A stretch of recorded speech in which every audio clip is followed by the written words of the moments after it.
नमस्कार, मैं श्याम गिरी। आप देख रहे हैं टीएफडी इंडिया न्यूज 24। टीएफडी इंडिया न्यूज 24 में आप सभी दर्शकों का स्वागत है। मोदी को अब कौन बचाएगा? 42 सांसद अगर इंडिया गठबंधन के साथ आने को तैयार हो जाएंगे, एक ऐसी चर्चा और ऐसे बिंदु पर चर्चा जो वाकई अब राजनीति के अंदर जिस तरह की गतिविधियां हो रही हैं, वह भारतीय जनता पार्टी के लिए या देश के लिए एक चौंकाने वाली खबर हो सकती है। या हम समझें कि पहले इन हालातों पर चर्चा कर लें कि इस वक्त चल क्या रहा है। जिस तरह प्रधानमंत्री नरेंद्र मोदी चर्च में गए और चर्च में जाकर के वहां सबसे मुलाकातें की, और दूसरी तरफ जो अंधभक्त हैं वह क्रिश्चियन को फंक्शन करने से रोक रहे हैं। स्कूलों में जहां क्रिसमस के फंक्शन होते हैं वहां जाकर के बंद करा रहे हैं, मारपीट तोड़फाड़ कर रहे हैं। ऐसे में प्रधानमंत्री नरेंद्र मोदी क्या संदेश देना चाहते हैं कि क्या क्रिश्चियंस अपना त्योहार नहीं मना सकते, मुस्लिम अपना त्योहार नहीं मना सकते, सिख अपना त्योहार नहीं मना सकते? उन अंधभक्तों में इतनी साहस नहीं है कि वह जाकर सिखों को रोक पाए। साहस नहीं है उनके पास, सिखों को नहीं रोक सकते क्योंकि लेने के देने पड़ जाएंगे उनको। लेकिन क्रिश्चियंस के पास जा करके स्कूलों में कार्यक्रम करने से बच्चों को रोक दिया जाता है, स्कूलों में रोक दिया जाता है, और प्रधानमंत्री एक तरफ चर्च में जा करके और दिखावा करते हैं। तो यह चीजें जो है इस देश के लिए सही नहीं है। यानी कि एक पाखंडी सरकार हमारे देश में, और इस देश में पाखंड फैलाया जा रहा है। हिंदू राष्ट्र के नाम पर गुमराह किया जा रहा है। हकीकत यह है कि जमीन खिसकी हुई है सरकार की, यह सच्चाई है। इस सरकार की जमीन खिसकी हुई है। उस सच्चाई को छिपाने के लिए अलग अलग तरह के हेडलाइंस तैयार किए जा रहे हैं, जो बहुत आने वाले दिनों में लेने के देने पड़ेंगे। दूसरी चीज, अब इस सरकार के अंदर अपनों के साथ साथ जो सहयोगी नाराज हैं, और जब अलग अलग समीकरण और अलग अलग माहौल तैयार कर रहे हैं तो अपने ही सहयोगियों के खिलाफ जिस तरह से एक षड्यंत्र रच करके हेडलाइन मैनेज की जा रही है टीवी चैनलों से, वह उल्टा पड़ रहा है दांव। प्रेशर बनाने के लिए वह किया जा रहा था, वह दांव उल्टा पड़ रहा है। यानी कि वह सहयोगी इनको छोड़कर दूसरी तैयारी में लग गए हैं। आप समझ रहे हैं मैं किसकी बात कर रहा हूं? मैं डायरेक्टली नीतीश कुमार की बात कर रहा हूं कि जिस नीतीश कुमार के लिए हेडलाइन मैनेजमेंट किया जा रहा है, अब नीतीश कुमार भड़क पड़े हैं और वह लेने के देने ही नहीं पड़ सकते हैं। दूसरी तरफ जिन नीतीश कुमार के 12 सांसदों की बात कही जा रही है, और 12 सांसदों में एक चीज तो तय है कि ललन सिंह और संजय झा जो है, वह ललन सिंह और संजय झा इस सरकार को डुबा डालेंगे। इस चक्कर में कि 12 सांसद इनके साथ हो जाएंगे, इसके चक्कर में इनके 12 और ले डूबेंगे। कैसे, मैं बताता हूं। अब जो ललन सिंह और संजय झा के जरिए नीतीश कुमार की जमीन खींचने की जो तैयारी काफी दिनों से, जब सरकार बनी 2024 की नरेंद्र मोदी की, उस वक्त से ही चल रही है। उस वक्त ही 11 सांसदों के साथ नरेंद्र मोदी ने अपनी तस्वीर ट्विटर पे डाली थी, नीतीश कुमार के 11 सांसदों के साथ। तभी कहा जाने लगा कि यह सेंधमारी की जाएगी। लेकिन बिहार चुनाव ने एक ऐसा माहौल खड़ा कर दिया कि नरेंद्र मोदी की चूड़ियां हिल गई। 85 सीट लेकर के आ गए नीतीश कुमार। एक साजिश और षड्यंत्र के तहत चुनाव निष्पक्ष न होने के कारण भारतीय जनता पार्टी बिहार में 89 विधानसभा की सीटें जीत कर तो आई सामदंड भेदभाव से, लेकिन खुद का सीएम नहीं बना पाई। और 43 सीटों पर जिस नीतीश कुमार का कुछ नहीं बिगाड़ सकी और न पार्टी तोड़ सकी, 85 सीटों पर उसका क्या बिगाड़ लेगी भारतीय जनता पार्टी इस मीडिया मैनेजमेंट से। मीडिया मैनेजमेंट में कहा जाता है कि नीतीश कुमार नरेंद्र मोदी से 4 कदम आगे हैं, और इसी मैनेजमेंट पर नीतीश कुमार वह झटका देंगे कि नरेंद्र मोदी की राजनीति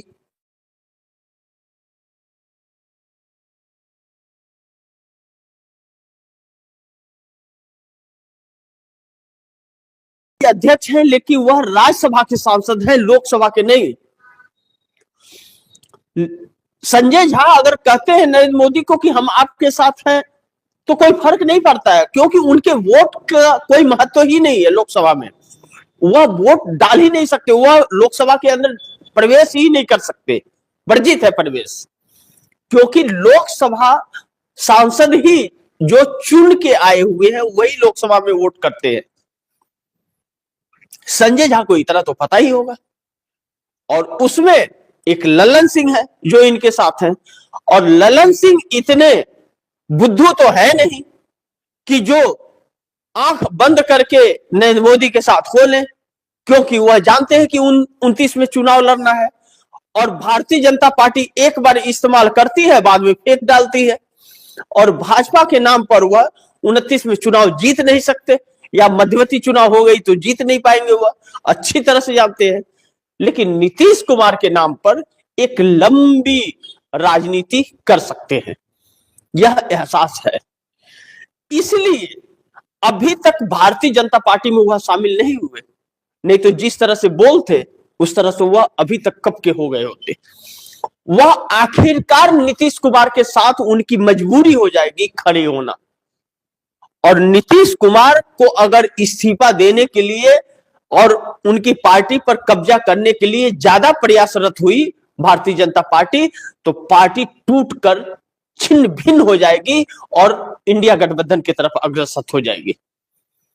इस बात का एहसास मोदी को अब हो चला है, जब नीतीश कुमार ने पैतरा चलना शुरू किया है। यानी कि 12 सांसद नीतीश कुमार के, एक भी सांसद मोदी के हाथ नहीं लगेंगे, 12 का 12 नीतीश कुमार के साथ होंगे। दूसरा, जिस तरह से नवीन पटनायक अब एक्टिव मोड में आ रहे हैं, एक उनको प्रयासरत और एक सफल प्रयोग दिख रहा है मोदी के खिलाफ। उनके 4 सांसद वह पूरी तरह से चंद्रबाबू नायडू के शिकंजे में आ रहे हैं। लेकिन बड़ी महत्वपूर्ण है कि इस वक्त अजीत पवार और एकनाथ शिंदे बिल्कुल भी मोदी के साथ नहीं है, बिल्कुल भी साथ नहीं है। एक झटके में मोदी को सबक सिखाएंगे, क्योंकि देवेंद्र फडणवीस ने वो हाल किया है उन लोगों का, वो धोखा दिया है कि वह अब धोखा नहीं खाने वाले हैं, बल्कि सबक सिखाने वाले हैं। इसीलिए ठाकरे परिवार जो एक हुआ है और ठाकरे परिवार की जो मजबूती है, उसके सामने नरेंद्र मोदी जैसे लोग नतमस्तक होते हैं। बाला साहब ठाकरे ने यह प्रूफ करके दिखाया था। अब उनके बेटों की नंबर आई है, और जिस बेटों में फूट डाल करके अलग अलग किया गया था, वही ठाकरे परिवार, राज ठाकरे और उद्धव ठाकरे, अब एक हो गए, एक बैनर तले, एक झंडे के नीचे, एक घर में, एक परिवार फिर से बन गए हैं, जो दोनों भाई हैं। और इन लोगों में फूट डाल करके बहुत अपनी राजनीति रोटियां भारतीय जनता पार्टी सेकती थी। कभी उद्धव ठाकरे का, कभी राज ठाकरे का इस्तेमाल करती थी, और महाराष्ट्र के अंदर वोट बैंकों में सेंधमारी करती थी। वह अब सफल नहीं होगा। एकनाथ शिंदे और राज ठाकरे की जिस तरह से बनती है, राज ठाकरे एकनाथ शिंदे को घर वापसी कराने में और उद्धव ठाकरे के मनाने में सफल हो जाएंगे। तीसरा की कोई जरूरत भी नहीं पड़ेगी, और इस पर प्रयासरत है और काम चल रहा है, इस तरह की बातें कही जा रही है। और इस पर चंद्रबाबू नायडू की भी बातचीत कही जा रही है कि एकनाथ शिंदे के साथ है। कितनी है मैं नहीं जानता, वक्त बताएगा। जब झटके लगते हैं तो सब कुछ क्लियर हो जाते हैं, लेकिन घर वापसी की तरफ वो कदम बढ़ रहा है, तो अब भाजपा को मिर्ची लगने लगी है, अब भाजपा तिल मिलाने लगी है, क्योंकि वह तैयार नहीं है भाजपा के साथ अपनी पार्टी का विलय करने के लिए। और भाजपा चाहती है शिवसेना नाम की चिड़िया खत्म हो जाए, लेकिन वो खत्म नहीं हो रही महाराष्ट्र से, बल्कि अब फिर पहले जैसे मजबूत होने जा रही है, क्योंकि जो 3 टुकड़ों में बटी थी वह 3 टुकड़े एक होकर के एक भाई के हाथ में जाने वाले हैं, जो नरेंद्र मोदी के लिए 7 सांसदों की चुनौती देने वाले हैं। ऐसे में अजीत पवार के दिमाग को तो कोई पढ़ ही नहीं सकता, कभी भी नहीं पढ़ सकता। जरूरत पड़ी तो चाचा के विधायकों को तोड़ करके पार्टी का सिंबल भी अपने पास ले लेंगे, और तीसरा को कहेंगे कि बोले तू कौन होता है बोलने वाला, मेरे चाचा मेरे बाप है, मैं अपना समझ लूंगा, तू कौन होता है बीच में आने वाला, चल हट। और उन्हें अगर जरूरत पड़ी तो पार्टी भी तोड़े और जाके चाचा से सलाह भी शरद पवार से लेकर के आते हैं और शरद पवार देते हैं। तो उनके बीच में खाई है या पटाई है, यह तो मोदी कभी समझ ही नहीं पाएंगे, क्योंकि उन दोनों के बीच एक पारिवारिक प्यार भी है, जिसे राजनीति के बीच में नहीं लाते हैं वो लोग। नरेंद्र मोदी उस बात को नहीं समझ पाएंगे, तो वह अजीत पवार चाचा के साथ तो एक ही सांसद उनके हैं, तो 7 और 1 8 हो जाएंगे, और चंद्रबाबू नायडू के माफ कीजिएगा नवीन पटनायक के 4 12 हो जाएंगे, 8 4 12, तो 12 यह हो गए। 18 तो चंद्रबाबू नायडू के हाथ में है, 16 चंद्रबाबू नायडू के और 2 पवन कल्याण के। जहां पर चंद्रबाबू नायडू कहेंगे पवन कल्याण हाथ बांध करके वह अंगूठा लगा देंगे वो 2 सांसदों का, यानी कि 18 का मुखिया चंद्रबाबू नायडू। ऐसे में 42 सांसद अगर एकजुट होकर के इंडिया गठबंधन में आ जाएंगे तो नरेंद्र मोदी क्या बिगाड़ लेंगे और कैसे सत्ता बचा लेंगे। बाकी के अपने आप लुढ़क जाएंगे, बाकी का न घर है न ठिकाना, जिधर सत्ता उधर ही जाना। तो नरेंद्र मोदी की राजनीति पड़ गई ना खटाई में। दूसरी पहलू कि 42 सांसद ने बाय बाय अगर किया मोदी को, तो मोदी शाह का क्या होगा, क्या होगा मोदी शाह का। 42 सांसदों ने एक साथ बाय बाय कर दिया, बाय बाय मोदी जी, मोटा भाई बाय बाय कर दिया, तो क्या होगा दोनों का, मोदी और शाह का। उलझ गई है भारतीय जनता पार्टी चक्कर में एनडीए सहयोगियों के, यह सच्चाई है। इसके पास कहने के लिए और करने के लिए कुछ शेष नहीं बचा है। क्यों? इसलिए नहीं बचा है क्योंकि यह कभी करने की कोशिश ही नहीं की। इस जोड़ी ने कभी किसी के साथ वफादारी करने की कोशिश ही नहीं की, बल्कि बेवफाई इसकी हिस्ट्री है।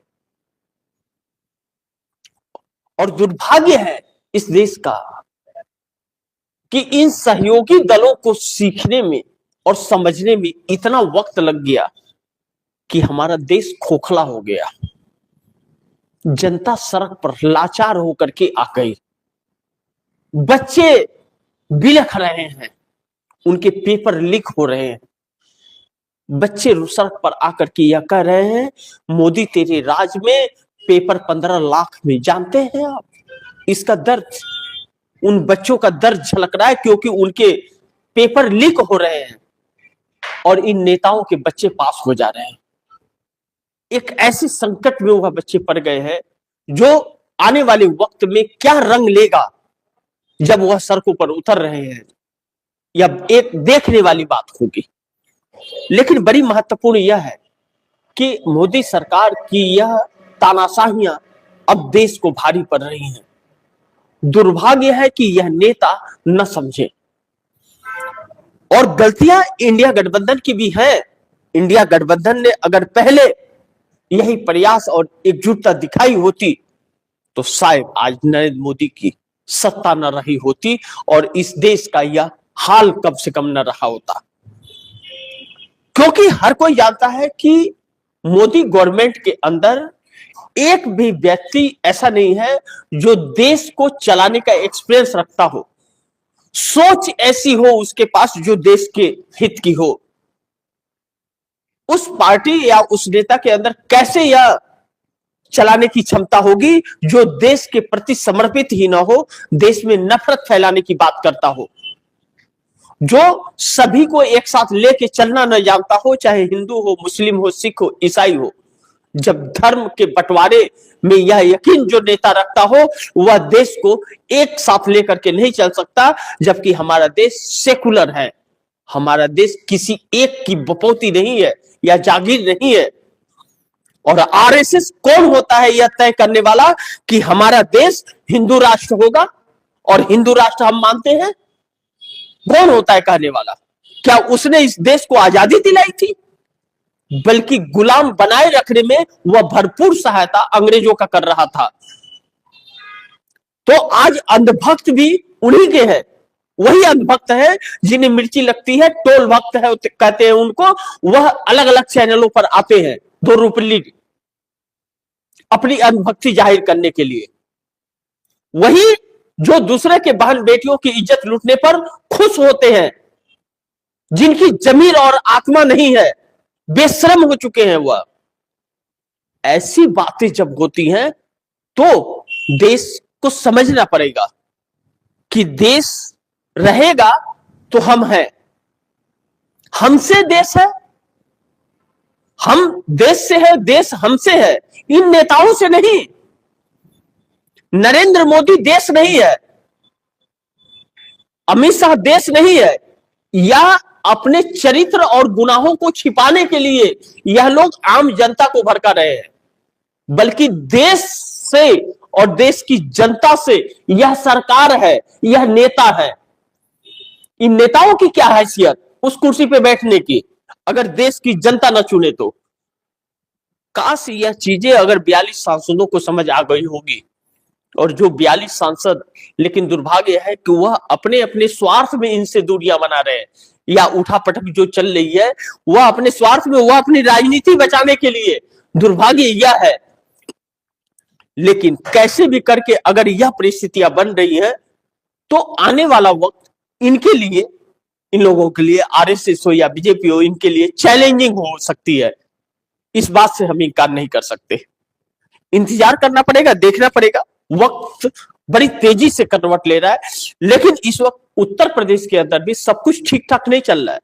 डिप्टी सीएम ब्रजेश पाठक ने जिस तरह से 50 विधायक, ब्राह्मण विधायकों का बैठक करके योगी आदित्यनाथ को और नरेंद्र मोदी दोनों को चौंका दिया है अपनी हक मांगकर, कि अब हम अपने हक और सम्मान के साथ कंप्रोमाइज नहीं करेंगे। आप सोच लीजिए, ब्राह्मणों का भी यह सम्मान नहीं करते, बात हिंदुओं की करते हैं। यह किसी के नहीं है, यह स्वार्थी लोग हैं।